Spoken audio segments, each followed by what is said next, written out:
Om Shanti. Highest और holiest आत्मा की निशानियां। आज बाप दादा अपने सर्व हाईएस्ट और होलीएस्ट बच्चों को देख रहे हैं। बाबांचा आपल्याकडे बघण्याचा आजचा दृष्टिकोन आहे हाईएस्ट और होलीएस्ट बच्चे। हम ऊंचे ते ऊंचे बच्चे हैं, श्रेष्ठ आत्माएं हैं और संपूर्ण पवित्र, पवित्रता में भी सर्वश्रेष्ठ आत्माएं हैं। तर या नजरेने बाबा आपल्याला बघतोय आणि आपल्याला तसं बनायचंय, त्या लेवल पर्यंत पोहोचायचंय। सभी बच्चे इस बेहद के ड्रामा के अंदर व सृष्टि चक्र के अंदर सबसे हाईएस्ट भी हो और सबसे ज्यादा होलीएस्ट भी हो। तर आता आपला प्रवास आपण बघायचा आहे, परमधाम पासून इथपर्यंतचा आणि पुन्हा परमधाम, तो प्रवास बघायचा आहे। त्या संपूर्ण प्रवासामध्ये सर्वश्रेष्ठ आपण आत्मे, त्याचं वर्णन बाबांनी केलेलं आहे। आदि से अब संगम समय तक देखो कि आप आत्माओं से कोई हाईएस्ट श्रेष्ठ बना है। बाबा म्हणतात जेव्हा तुम्ही सतयुगामध्ये आले तेव्हापासून आतापर्यंत बघा, संगम युगापर्यंत तुमच्यापेक्षा श्रेष्ठ कोणी नाही। आपण आत्मारूपामध्ये स्वतःला बघायचंय आणि तो प्रवास आपला बघायचा आहे। आपण स्टार्टला सतयुगामध्ये आलो होतो, तिथपासून इथं पोहोचलेले, तर त्या प्रवासामध्ये बाबा म्हणतात तिथून इथपर्यंत तुम्ही पोहोचलेले, तुमच्यापेक्षा श्रेष्ठ कोणी बनलेलं आहे का? कोणी नाहीये। जितना आप श्रेष्ठ स्थिति को, श्रेष्ठ पद को प्राप्त करते हो, इतना और कोई भी आत्माएं चाहे धर्म पिताएं हैं, चाहे महान आत्माएं हैं, कोई भी इतना श्रेष्ठ नहीं रहे। भगवान के महावाक्य है। भगवान की नजर में हम कौन से बच्चे हैं? जो ऊंचे ते ऊंचे हैं। हमारे से श्रेष्ठ, हमारे से ऊंचा इस सृष्टि चक्र में, सृष्टि ड्रामा में कोई भी दूसरा नहीं है। क्यों? कारण सांगितलंय बाबांनी त्याचे।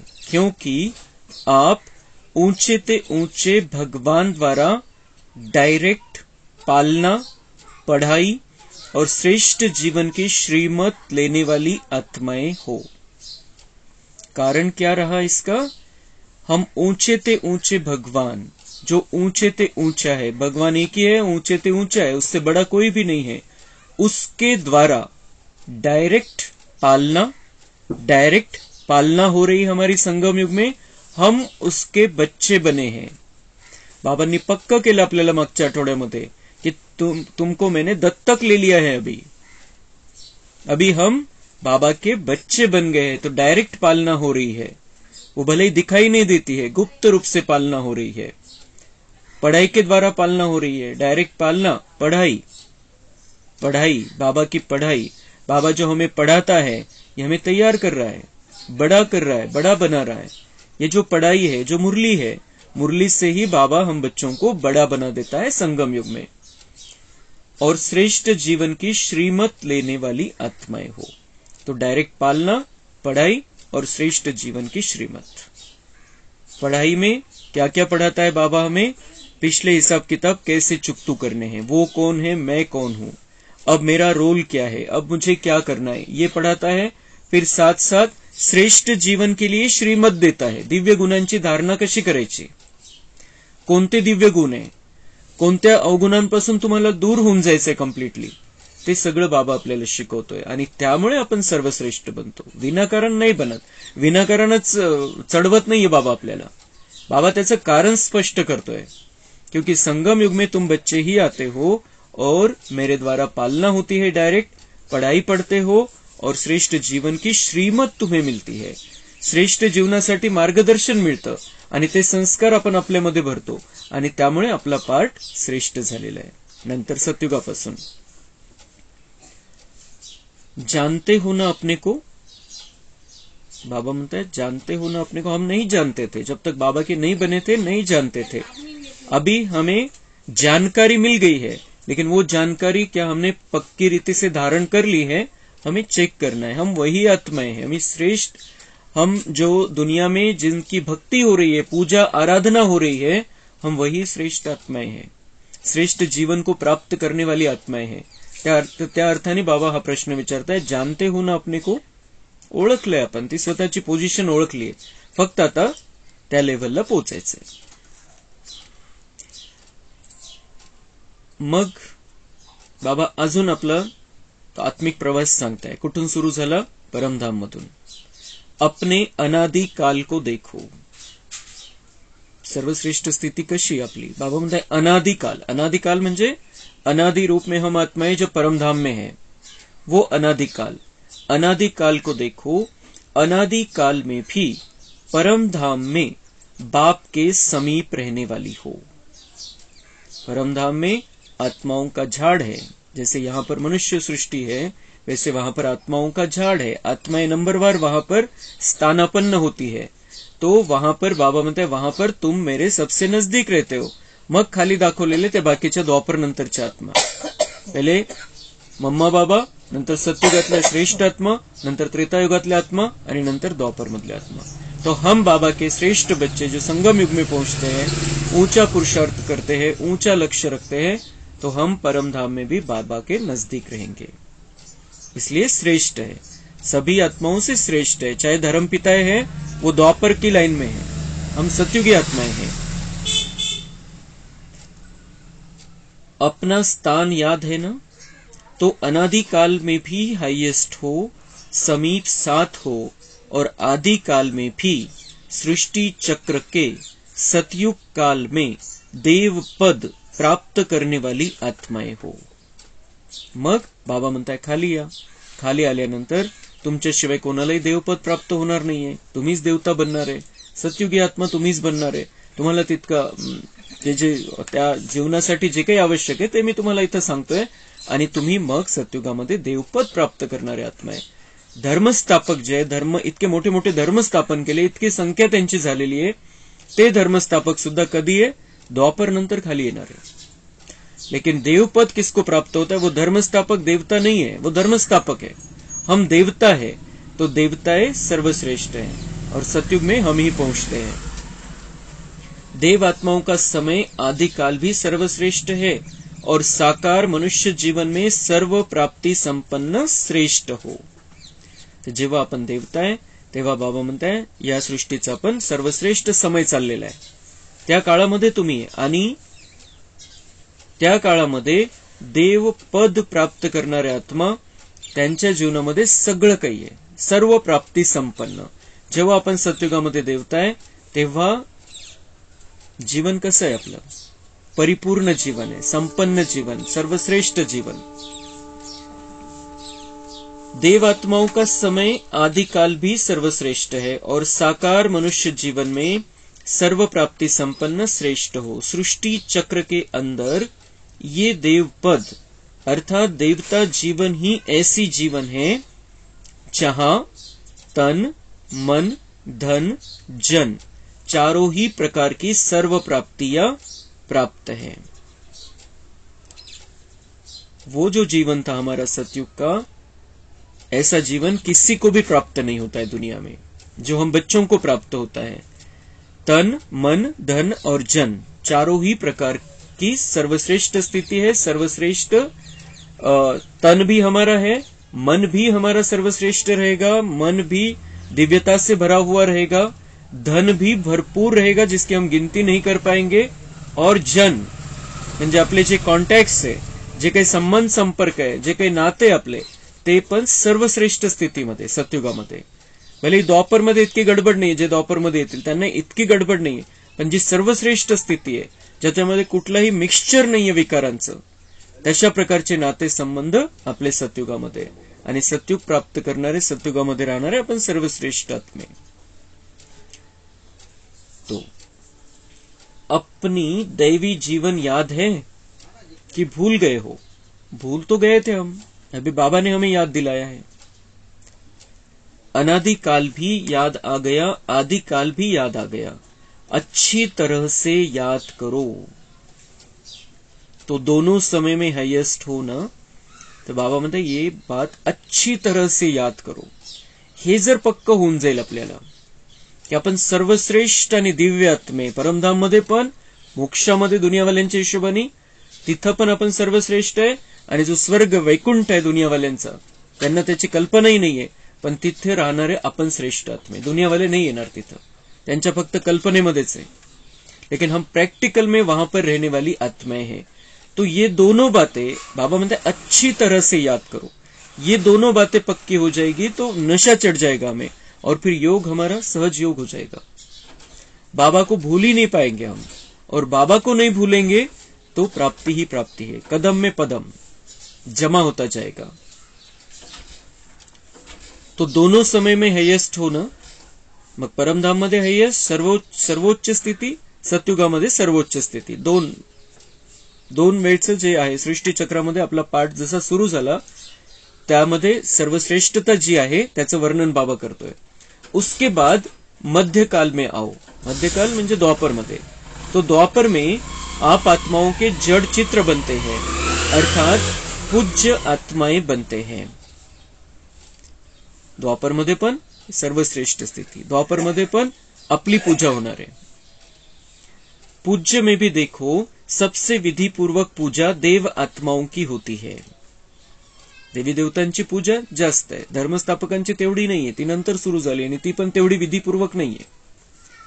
आप सबके मंदिर बने हैं. डबल विदेशियों के मंदिर बने हुए हैं कि सिर्फ भारतवासियों के बनते हैं? बने हुए हैं ना. डबल विदेशामध्ये राहणारा असो किंवा इथला असो, बीके. और जो बीके है जिसने ब्राह्मण जीवन को अपनाया है वो देवता बनने वाला है.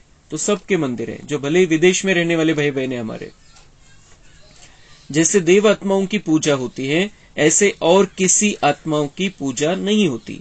कोई महात्मा वगैरह को मंदिर में बिठा भी देते हैं, लेकिन ऐसी भावना और विधि पूर्वक हर कर्म की पूजा हो ऐसी पूजा नहीं होती. तो मध्यकाल में भी पूज्य रूप में श्रेष्ठ हो, हाईएस्ट हो. अनादि, आदि, मध्यकाल. आता बाबा म्हणताय अंत में आओ. अब संगम युग पर भी ऊंचे ते ऊंचे ब्राह्मण आत्माएं, ब्राह्मण सो फरिश्ता आत्माएं बनते हो. संगम युगामध्ये पण बाबांनी आपल्याला उच्च लेवल दिली, अपना बनाया. हम ब्राह्मण बन गए, और ब्राह्मण ऊंचे ते ऊंचे है इस दुनिया में, सर्वश्रेष्ठ है जो बाबा के बच्चे बनते हैं. तर बाबा म्हणताय मग संगम युगामध्ये पण श्रेष्ठ, परमधाम मध्ये श्रेष्ठ, सतयुगामध्ये श्रेष्ठ, नंतर द्वापर मध्ये श्रेष्ठ, आता संगम युगामध्ये पण अपन श्रेष्ठ, सर्वश्रेष्ठ. और उसमें भी बाबा मतलब अभी ब्राह्मण सो फरिश्ता बनने का समय है, तो उसमें भी सर्वश्रेष्ठता है. तो अनादि, आदि, मध्य और अंत हाईएस्ट हो गए ना. है इतना नशा, रूहानी नशा है ना. अभिमान नहीं लेकिन स्वमान है, स्वमान का नशा है. बाबा म्हणता है हाँ अभिमान नहीं है, गर्व नहीं है, अहंकार नहीं है हाँ कि हम ऊंचे थे ऊंचे हैं, लेकिन ये स्वमान है. और जो आत्मा स्वमान में रहती है वो दूसरों को भी सम्मान देती है. जो अहंकारामध्ये राहील तो दूसऱ्याला काहीच समजत नाही, किंमत देत नाही. लेकिन जो आत्मा स्वमान में रहती है उसको एक अलग रूहानी नशा रहता है, और वो अपनी श्रेष्ठता तो याद रखती है लेकिन दूसरों को भी नीचा नहीं समझती है, उनको भी उतना ही मान देती, क्योंकि बाबा का बच्चा है. स्वमान आणि अभिमान मध्ये हा फरक है. स्व अर्थात आत्मा का, श्रेष्ठ आत्मा का रूहानी नशा है. तो सारे चक्र में हाईएस्ट भी हो और साथ साथ होलीएस्ट भी हो. तसं हायेस्ट आहेच, सर्वोच्च तर आहोतच आपण संपूर्ण कल्पामध्ये, पण त्याच्यासोबतच बाबा म्हणताय होलीएस्ट भी हो. तुमच्या इतकं पवित्र पण या दुनियेमध्ये कोणी नाही बनत. चाहे और आत्माएं भी होली अर्थात पवित्र बनती है, लेकिन आपकी वर्तमान समय की पवित्रता और फिर देवता जीवन की पवित्रता सभी से श्रेष्ठ और न्यारी है. इस समय भी संपूर्ण पवित्र अर्थात होली बनते हो.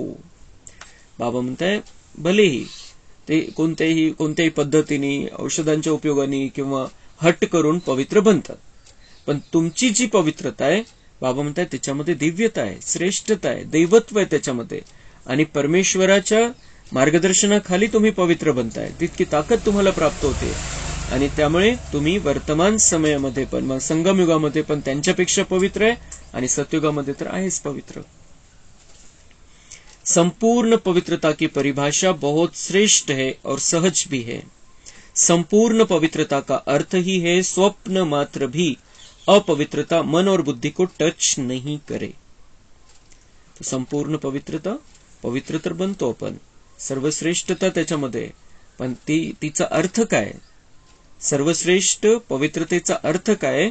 स्वप्न मात्र भी अपवित्रता मन और बुद्धि को टच नहीं करे.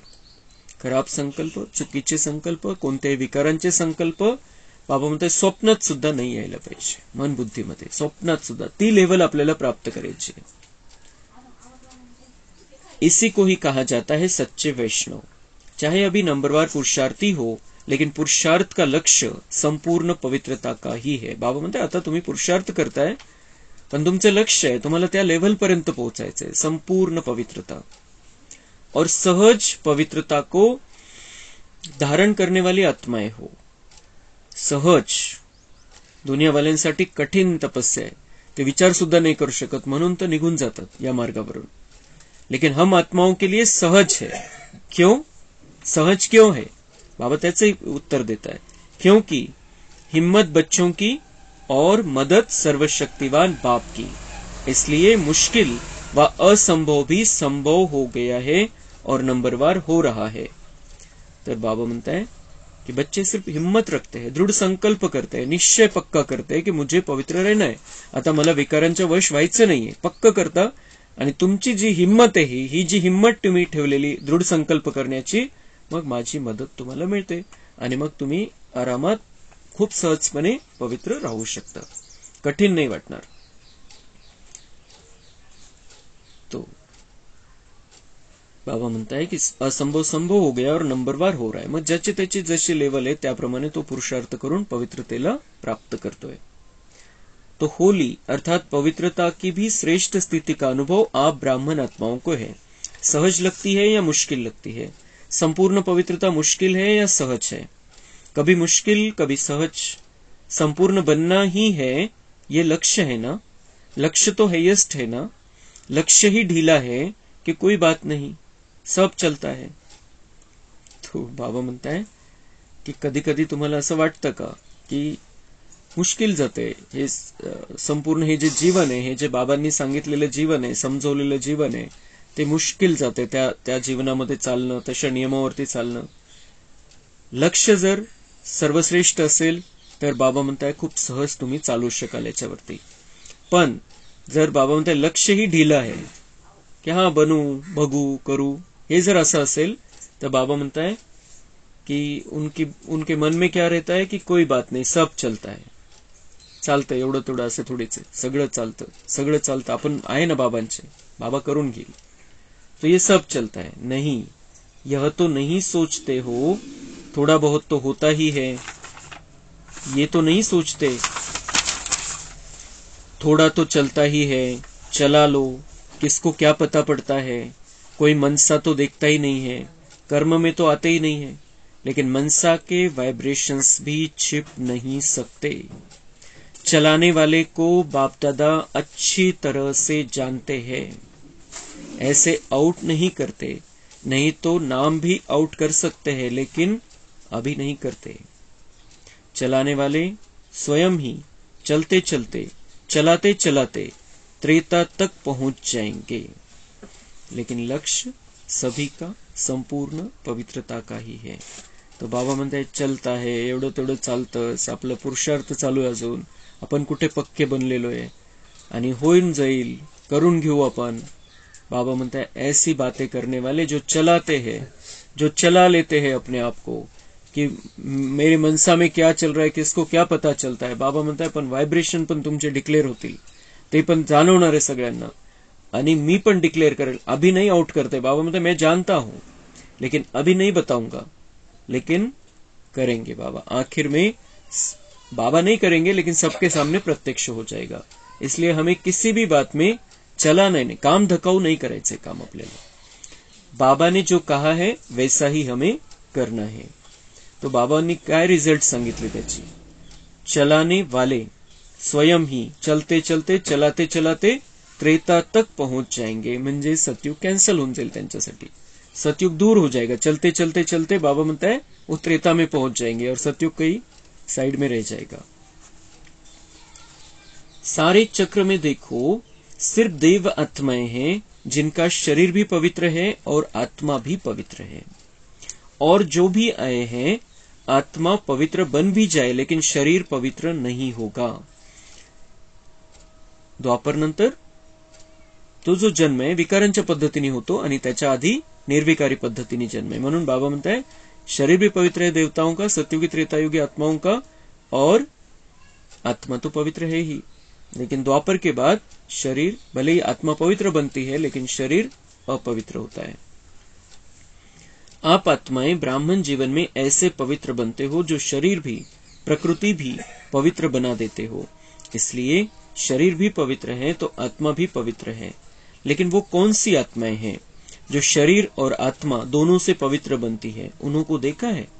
कहाँ है वो आत्माएं? बाबा म्हणते हैं उनको देखा है जो शरीर और आत्मा से पवित्र बनते. आत्मा भी पवित्र है, शरीर भी पवित्र मिलता है उनको. देखा है उनको? कधी बघितलंय का? बाबा म्हणताय कुठे ते आत्मा? आप ही हो वो आत्माएं. बाबा म्हणताय आप ही तो हो. किसको क्यों देखना है? अपने आप को देख लो और अपने आप को तैयार करो. आप ही वो आत्माएं जो शरीर से और पवित्र रहती है और आत्मा पवित्र बन जाती है. फिर सतयुग में आत्मा और शरीर दोनों पवित्र.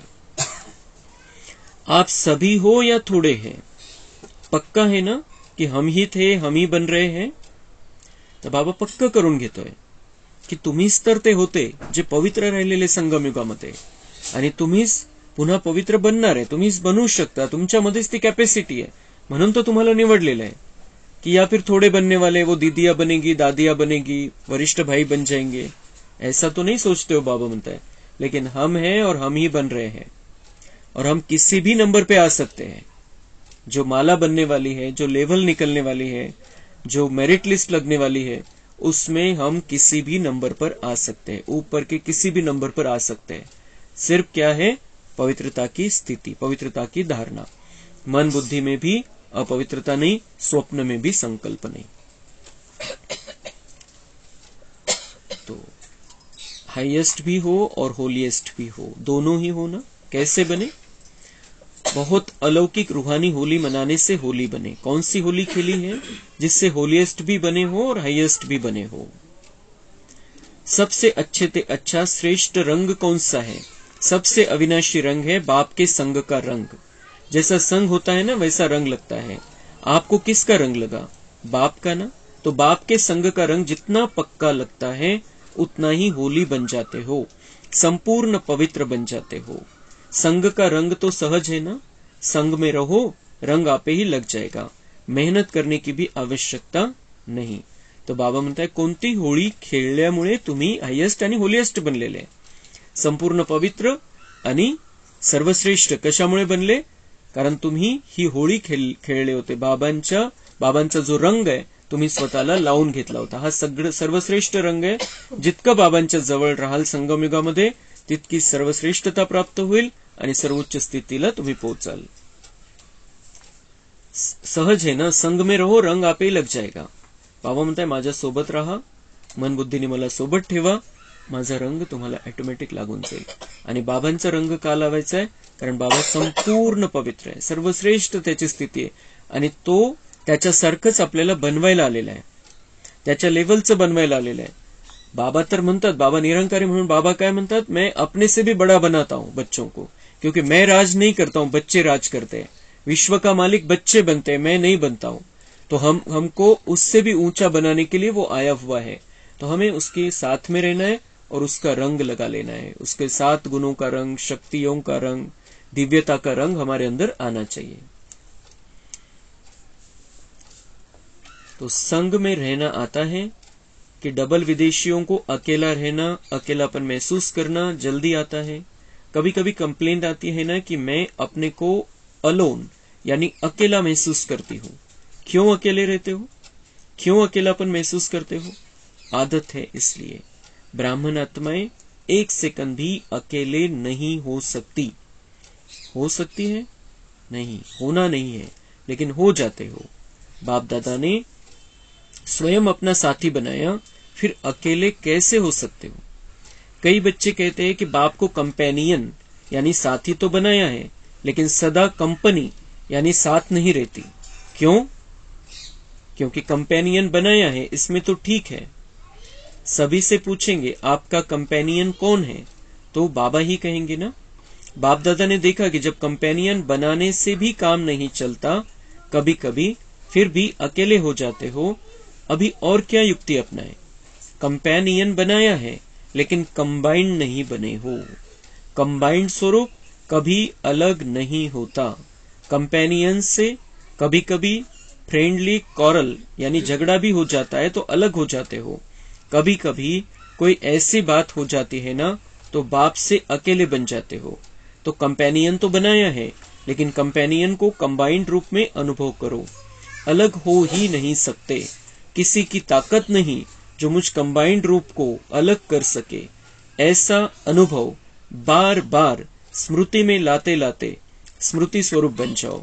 बार बार चेक करो कि कंबाइंड हो, किनारा तो नहीं कर लिया है।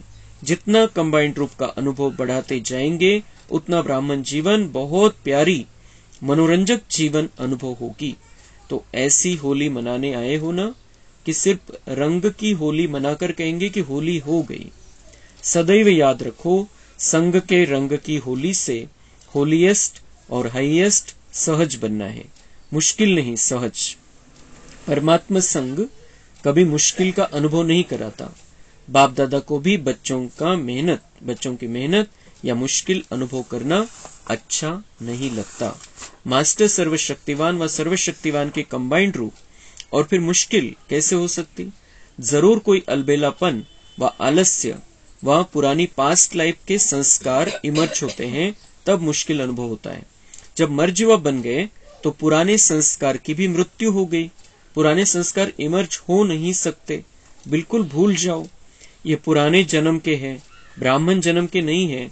जब पुराना जन्म समाप्त हुआ, नया जन्म धारण किया, तो नया जन्म नए संस्कार। अगर माया पुराने संस्कार इमर्ज कराती भी है, तो सोचो अगर कोई दूसरे की चीज आपको आकर के देवे, तो आप क्या करेंगे?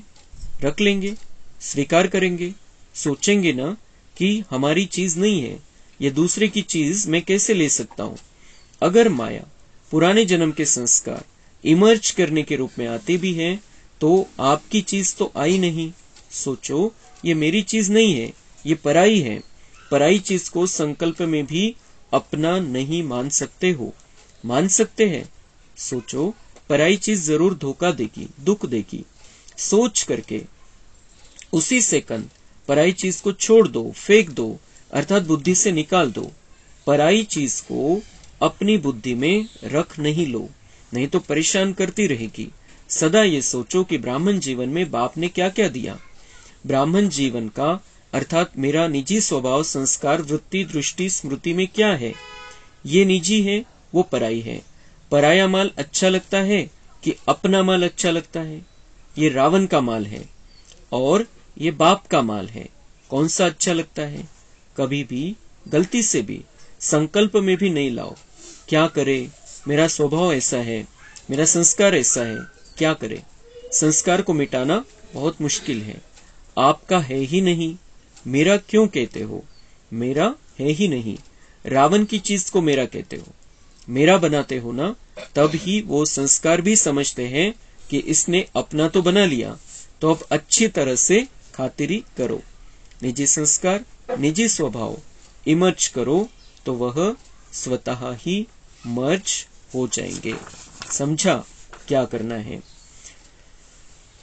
तर बाबा म्हणता है कि अकेलापन, ब्राह्मण जीवन में अकेलापन महसूस नहीं होना चाहिए। अकेले तो रहना है हमें। समूहामध्ये, संघटनमध्ये जातो आपण, काही प्रोग्रामला जातो, कुठेही जाणार है, वहां पर हमें बाबा को साथ में रखना है। मेले में अकेले किस तरीके से कि त्यांच्या कनेक्शन मध्ये नहीं अपन, त्यांच्या वाइब्रेशनच्या प्रभावामध्ये नहीं है। भले मेले में है, भले ही हजारों लोग हैं जमा हुए, लेकिन मेले में भी अकेले रहना है। लेकिन अकेला कैसा? गुप्त रूप में बाबा साथ में है, उनके वाइब्रेशन के प्रभाव में नहीं, लेकिन बाबा को साथ में रखा हुआ है। यह है मेले में अकेला रहना। तो बाबा म्हणता है इस तरीके का अकेलापन अच्छा है। और अपने आप को कधी आता कोणीतरी सोबत पाहिजे, कोणीतरी पाहिजे, मला माझ्यासाठी कोणीतरी पाहिजे, कोणीतरी काळजी करणारा पाहिजे, वगैरह वगैरह जो गोष्टी है। बाबा म्हणता है ये डबल विदेशियों को ज्यादा आता है, उनको लगता है मैं अकेला हूं। तो अकेले क्यों होते हो? बाबा म्हणता है अकेले क्यों होते हो? बाबा को कंपॅनियन बनाया है, कंपॅनियन बनाया, कंपॅनियन म्हणजे साथी, साथी बनवलेले बाबांना। पर क्या होता है, साथी साथ भी छोड़ देता है, कभी कभी झगड़ा हो जाता है, कभी कभी बाबावरती नाराज होऊन जातात, तो कभी कभी फिर बाबा को भी छोड़ देते हैं, बाबा की मुरली छोड़ देते हैं, बाबा को याद करना छोड़ देते हैं। तो साथी तो बनाया है, लेकिन साथ छूट भी जाता है। जो साथी रहता है या दुनियेमध्ये पण काही होऊन जातं, साथ छूट भी जाता है। तो बाबा म्हणते हैं उसके आगे की बात क्या है?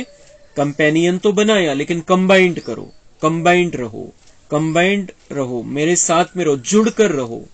जसं दुनिया ते आपण ऍड बघत होतो पहले कि फेविकॉल का मजबूत जोड़ है, टूटेगा नहीं। तो ऐसा मजबूत अपने मन बुद्धि को बाबा से जोड़ लेना है, पक्का पक्का जोड़, मजबूत जोड़ होना चाहिए कि कोई अलग कर ही नहीं पाए हमको, बाबा से कोई हमें जुदा कर ही नहीं पाए, हे पक्का करायचंय।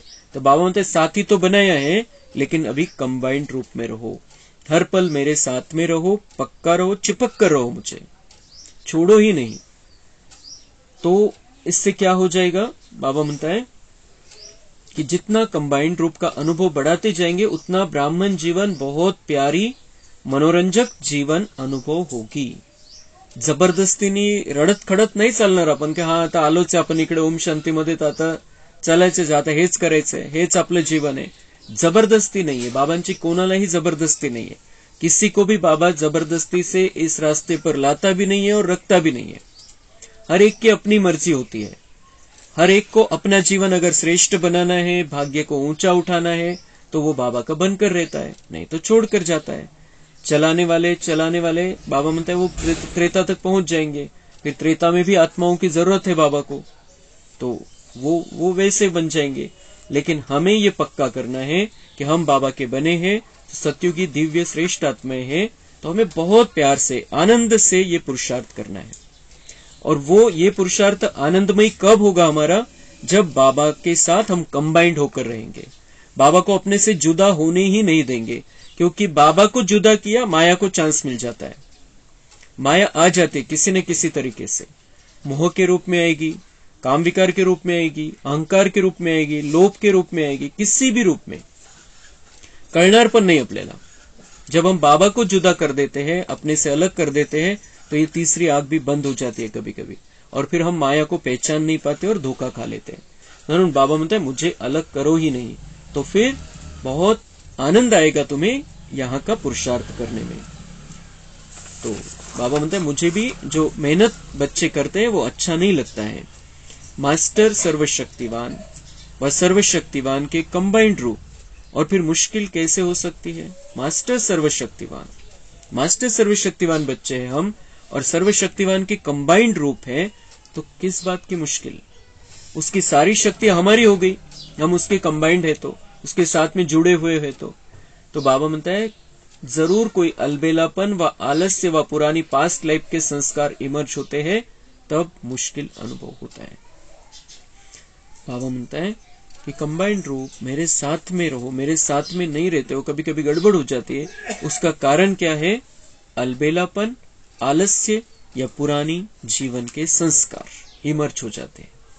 बाबा म्हणते हैं ये जो पुराने संस्कार है तुम्हारे, जो कलयुग में बने, द्वापर से बनते आए थोड़े थोड़े, कलयुग में बने, पिछले जन्मों से तुम इस जन्म में साथ लेकर आए थे। इस शरीर का जब, इस शरीर के द्वारा जब तुम्हारा जन्म हुआ, उसमें तुमने साथ में लेकर आए थे, वो पुराने संस्कार आ जाते हैं कभी कभी, और इस कारण से बाबा के साथ हम कंबाइंड रूप में नहीं रह सकते और माया आ जाती है।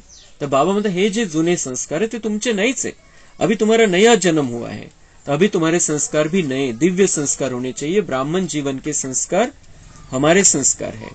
जो पुराने संस्कार थे ब्राह्मण बनने के पहले, वो रावण के संस्कार है।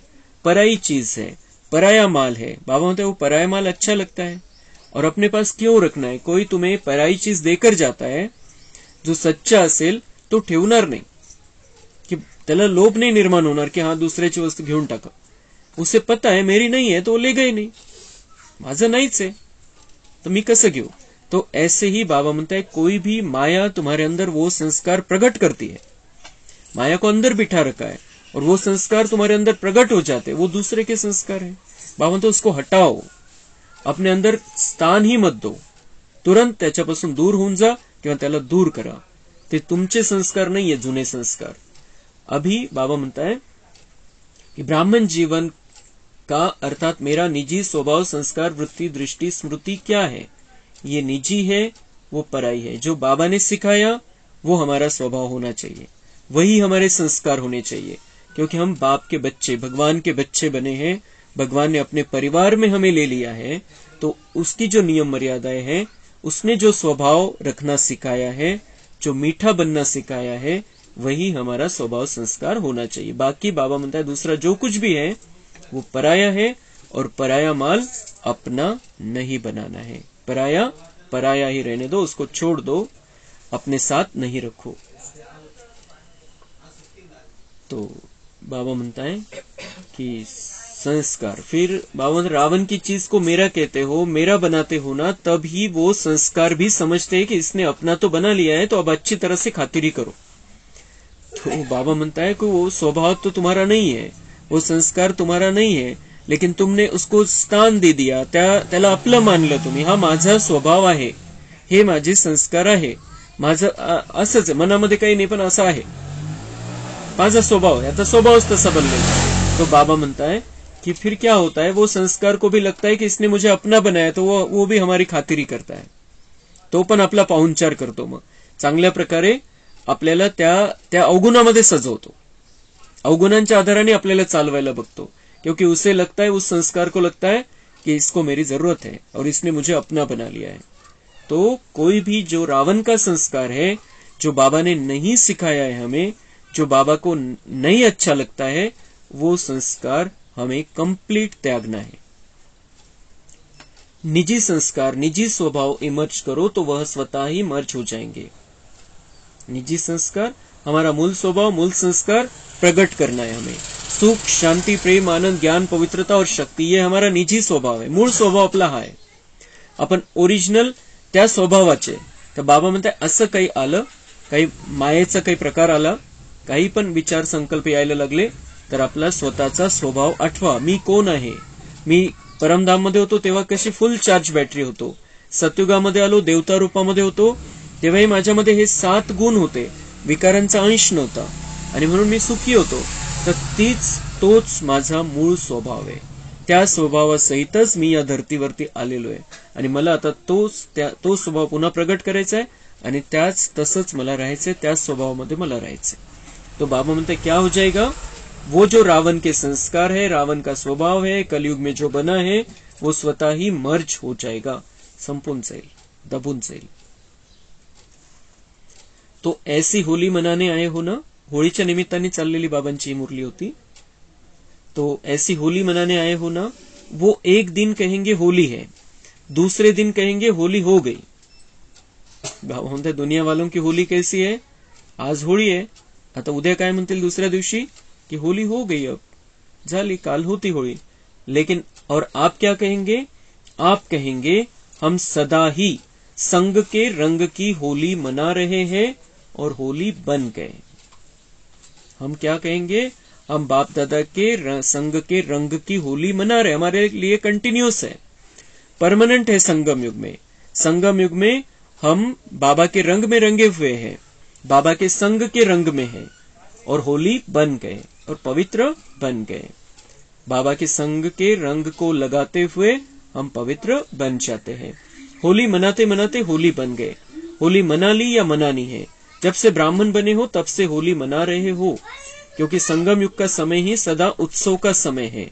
दुनिया वाले तो एक्स्ट्रा खर्च करके मौज मनाते हैं, लेकिन आप सदा ही हर सेकंड मौज मनाने वाले हो, हर सेकंड नाचते गाते रहते हो, सदा बाप की महिमा और अपने प्राप्तियों के गीत गाते रहो। बाबा म्हणता है कि सदा बाप की महिमा और अपने प्राप्तियों के गीत गाते रहो। बाप की महिमा क्यों करनी है? क्योंकि उसके जैसा बनना है, इसलिए बाप की महिमा वो हमारी महिमा आहे, म्हणून बाबांना नाही पाहिजे की माझी स्तुती करा। बाप की महिमा मतलब बाबा शांति का सागर है, मैं उसका बच्चा शांत स्वरूप आत्मा हूं, तो बाबा में जो है वो हमारे में आ जाएगा। भक्ति मार्ग में क्या करते? उनकी स्तुति गाते और अपने को समझते मैं चरणों की धूल हूं। लेकिन बाबा हमें अपने से भी ऊंचा बनाने के लिए यहाँ पर आया है, तो बाबा की महिमा गाते गाते, बाबा की महिमा को बुद्धि में रखते रखते हम ऊंचे बन जाएंगे, श्रेष्ठ बन जाएंगे और पवित्र बन जाएंगे। और बाबा मतलब उसके साथ साथ क्या? बाप की महिमा और अपने प्राप्तियों के गीत गाते रहो कि मुझे क्या क्या मिला है, बाबा का बनने के बाद मुझे क्या क्या प्राप्ति हो रही है, गुप्त रिकॉर्डिंग कैसे हो रही है, कैसे मेरा भाग्य बन रहा है, हे बाबा म्हणतात याचे गीत गात राहा, म्हणजे मग इथं जी काही कमी आहे या दुनियेमध्ये, हे पाहिजे ते पाहिजे ते पाहिजे, सगळं समाप्त होऊन जाईल। बाबा से क्या क्या मिलने वाला है, क्या क्या मिल रहा है, ये बुद्धि में रखना है, उसके गीत गाने हैं। सहज है और सदा सहज अनुभव करते संपन्न बनना ही है। कभी भी ये नहीं सोचो पता नहीं हम संपन्न बनेंगे या नहीं बनेंगे, ये कमजोर संकल्प कभी आने नहीं दो। सदा यही सोचो कि अनेक बार मैं ही बनी हूं और मुझे ही बनना है। बाबा म्हणता है कि बिल्कुल तुम्ही आपला कॉन्फिडन्स घालवायचा नाहीये, आत्मविश्वास पक्का ठेवायचा है। बाबा गॅरंटी देतोय, रिजल्ट सांगतोय आपला कि आपको संपन्न बनना ही, आप संपन्न बनने वाले ही है। हम संपन्न बनेंगे या नहीं बनेंगे, बाबा म्हणते ये संकल्प आना ही नहीं चाहिए। जो हमारा सर्वश्रेष्ठ टीचर है वो हमारी रिझल्ट बता रहा है, तो त्याने निकाल लावलेला आहे आपला, फक्त तो आपल्याला एक प्रॅक्टिकल मध्ये प्राप्त करून घ्यायचा आहे, त्या स्थितीमध्ये पोहोचायचं आहे। पण निकाल नक्की आहे आपला, फायनल आहे रिझल्ट कि हम संपन्न बनने वाले, संपूर्ण बनने वाले हैं। तर मग जेव्हा कमजोर संकल्प मनामध्ये येईल तर आपण ढिल्ले होऊन जाऊ, आपण पुरुषार्थच करणार नाही। इसलिए बाबा हमें रिजल्ट के बारे में बता रहा है, तो हमें पुरुषार्थ का उमंग और भी आना चाहिए कि हम ही बनने वाले हैं। सदा यही सोचो कि अनेक बार मैं ही बनी हूं और मुझे ही बनना है। काही नवीन करत नाहीये, अवघड काहीच नाहीये, प्रत्येक कल्पामध्ये आपण असं बनलेलो आहे, असं जे बाबा सांगतो तो पुरुषार्थ केलेला आहे, त्यामुळे आपल्यासाठी मुश्किल नाही, आपल्याला त्याची प्रॅक्टिस झालेली, फक्त मनाचा दृढ निश्चय करावा लागेल, एवढंच।